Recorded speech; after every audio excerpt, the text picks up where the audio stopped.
Actu 7 jours. Revue de la presse les 7 derniers jours au cœur de l'Afrique. Actu 7 jours. Une collaboration Radio Mboté et le journal en ligne www.congoindépendant.com. Madame, mademoiselle, messieurs, bonjour, bonsoir. Tout dépend de l'heure à laquelle vous nous suivez. Avant de commencer, voici quelques titres d'actualité. 2 février, cela fait jour pour jour 4 ans depuis que Etienne Tshisekedi Wamulumba, président de l'UDPS, nous a quittés. Quelle est la situation de la Covid-19 en République démocratique du Congo? Selon une dépêche de l'ACP, notre pays, Congo-Kinshasa, totalise en ce jour 23 000 cas de personnes testées positives. Donc sur 26 provinces, 24 sont concernées.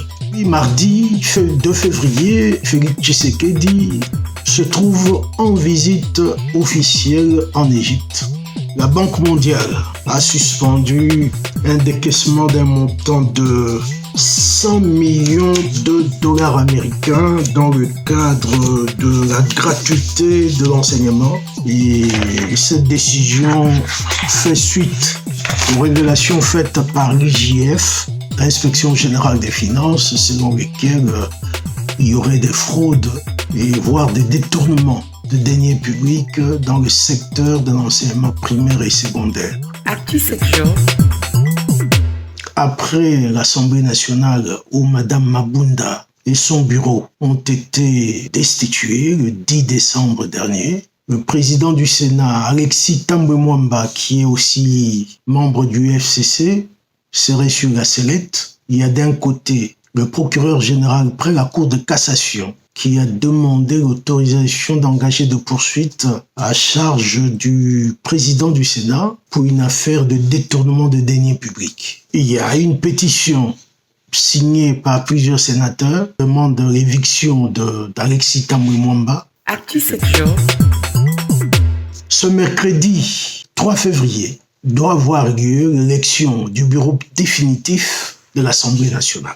Nous avons fait un article là-dessus intitulé « Candidat au bureau de l'Assemblée nationale, le trop-plein ». D'abord, il faut rappeler qu'il s'agisse du Sénat ou de l'Assemblée nationale, il y a le président du bureau, le premier vice-président, le deuxième vice-président, le questeur et le questeur adjoint, ça fait déjà 5. Il y a le rapporteur et le rapporteur adjoint, ça fait déjà 7. Il y avait 3 candidats pour le poste de président. 2 candidats pour le poste de premier vice-président, 2 candidats pour le poste de deuxième vice-président et 5 candidats pour le poste de rapporteur. En ce qui concerne la rapporteur adjoint, il y a 13 candidats. Pour le poste de questeur, 5 candidats et pour le poste de questeur adjoint, 8 candidats. Plusieurs candidats ont été invalidés. Ces infortunés candidats se sont constitués en collectif. Ils ont saisi le Conseil d'État. L'arrêt du Conseil d'État devait tomber dans la soirée. Actu 7 jours. Ajoutons quand même un élément en ce qui concerne le prochain président du bureau de l'Assemblée nationale. Comme vous le savez, M.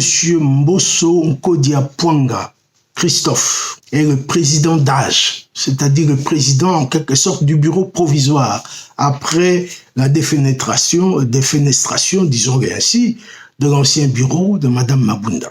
Eh bien, M. Mbosso, qui est le président d'âge, c'est-à-dire que le bureau qui est chargé d'organiser les élections des membres du nouveau bureau définitif, est lui-même candidat. Il est candidat, non pas à sa succession comme d'aucuns le disent, non. Il est candidat président du bureau. Or, c'est le bureau d'âge qui organise les élections. Et là, en termes simples, les juristes diront il y a conflit d'intérêts. Parce qu'on ne peut pas être à la fois juge et partie, arbitre et joueur. Actu 7 jours.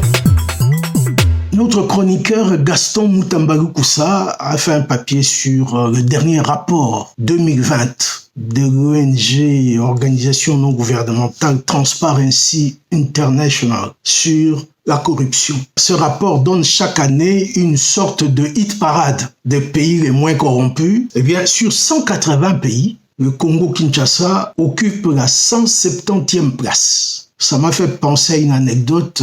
Une de mes tantes, dont la fille était toujours dernière de la classe, un jour après la proclamation des résultats, je lui demande comment ça s'est passé cette fois. Elle me dit en lingala, à quoi mais atikaki batomisa tonasima. Actu 7 jours. Ce que le général Bobozo appelait Pete Moke. Les sous-officiers ont manifesté à quelques encablures du camp Kokolo, où se trouve le quartier général de la zone de défense, la première zone de défense. La première zone de défense regroupe l'ex-province de Léopoldville, c'est-à-dire le Congo central, la ville de Kinshasa et le Bandundu.